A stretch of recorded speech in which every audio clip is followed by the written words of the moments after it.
Welcome back to the Trader Vision 2020 video tutorial series. My name's Ed Carter. I'm the architect behind Trader Vision 2020, and in today's video we'll be covering entering a trade. Specifically, we'll be talking about moving a trade from a plan to the execution section, setting up your trade alerts to notify you for entries, and placing orders, either when you're not connected to a brokerage or in an example where you are connected to a brokerage. With that said, let's get started. In the last video, we looked at the ABCB trade and set up a trade plan for it.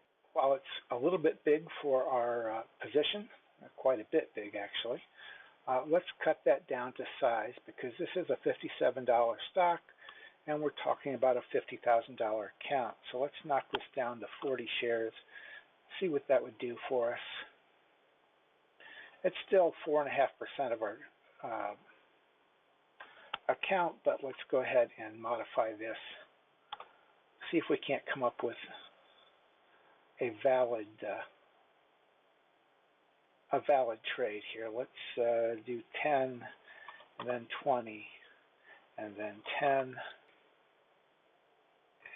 Let's say that our trade goal was 200, and that's close enough for us. The first thing that we want to do is move the trade to our execution section. Alternatively, we can set our alerts here.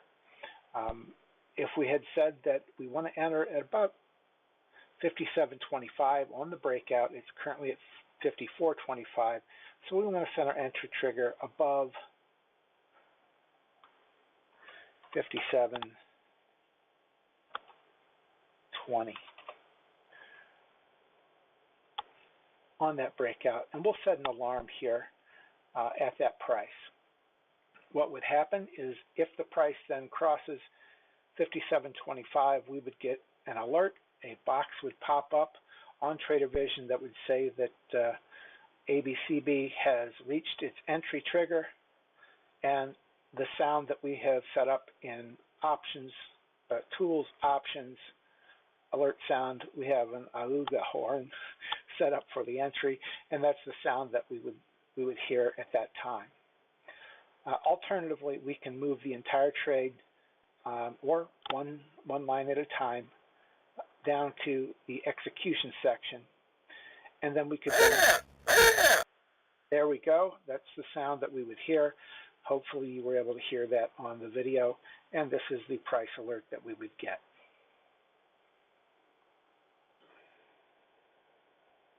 Again, alternatively to setting it in the plan section, we could set that alert here in the entry section or execution section for that entry.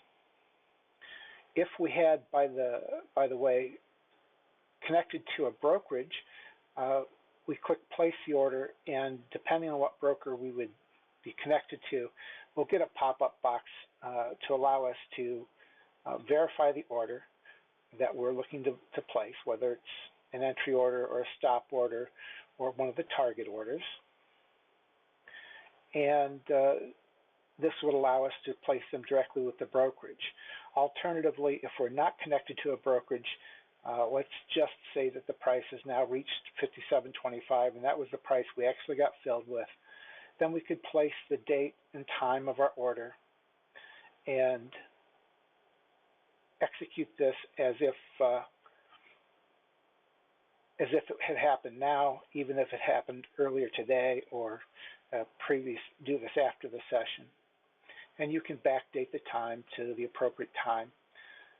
And of course, this then marks the trade as opened. And we will now show that we've got about $22.90 open as a cost basis. And because we haven't reached any of our targets yet, we're actually showing an actual loss on this, which is our entry price plus the commission.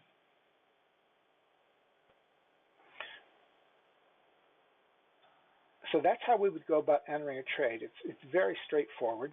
If we make a mistake and we don't want to enter here, we just click this eraser,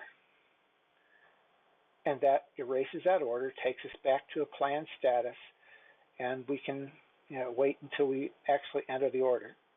The time I can think of using that sort of thing would be that we placed the order but we didn't get filled.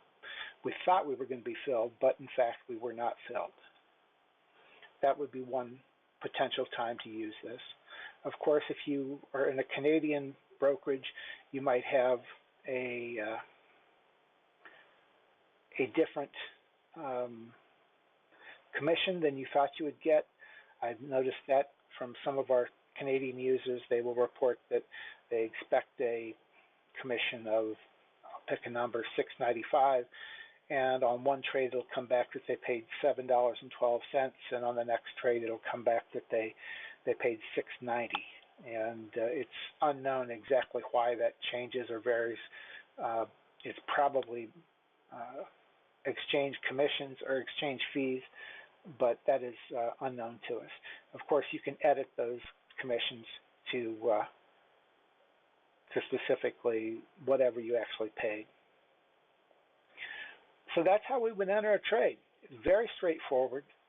It doesn't require a lot of looking, and of course, every entry is recorded for us. We show here that we executed, 40. Purchased 40 shares at $57.25, and when we place our stops, or we move our stops, or we execute one of our target exits, those will all be recorded for us as well, so that we have a record of all the adjustments we've made when we come back to this trade down the road. Let's do one more example. We looked at TCAP in an earlier video, so let's look at that. Again, it's a simple question of, do you want to move just the entry? We can just move the entry down to the execution section. We could set an alarm on that to trigger when we reach 1089, and then we can place the order, or we could place the order ahead of time. As a limit order, it's actually giving us after hours prices here, so that's pretty straightforward. And then we could just place the order. Alternatively, it makes us an open trade at that point. Alternatively, we could be connected to a broker and place the order. It would give us a pop-up screen that would allow us to confirm the order quantity and price and hit submit that this is a market order or a limit order or whatever type of order your brokerage allows. Again, that's pretty straightforward, and we close that trade and now show that we've got that as an open trade. That's it for this video. In our next video, we'll talk about managing trades, and in particular, making adjustments.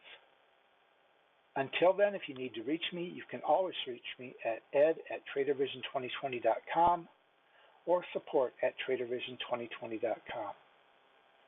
Thank you for your time, and I look forward to talking to you here in the next video.